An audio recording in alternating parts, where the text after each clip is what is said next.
One way ya woma, where ya sombe fro kwa sampeni.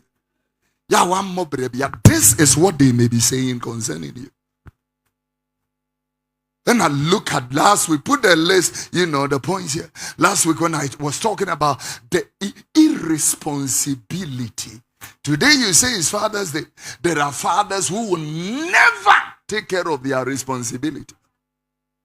Wicked fathers. Amor. Yeah. And I was talking about, can somebody explain to me, when I look at the most expensive pit in Noah, to cantonment in the name of National Cathedral. To the name of the Lord, we have created a reproach in the heart of town. When we talk about National Cathedral, don't think of $58 million. We pulled down houses.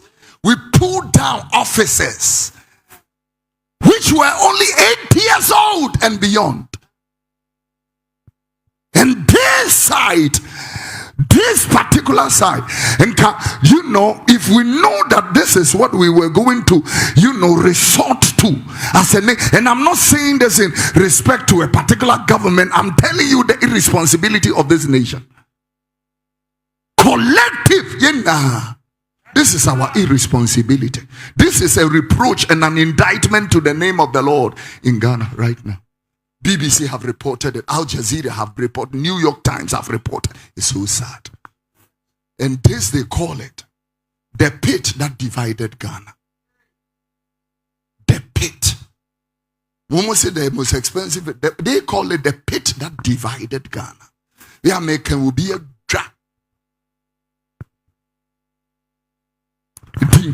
This, which is almost $1 billion.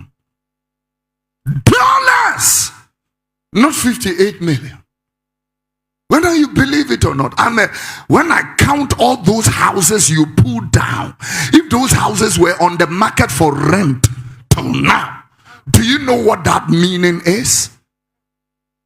So I was looking at few things that we could invest this money in 8 years or 9 years down the line, what we could have made out of it. I was reflecting in prayer, and the Lord said, get a pen and a paper. And then I went to the aviation industry. I look at, Airbus A318. This, I will show you the plane. A318. Yeah. And I look at the cost of the flight.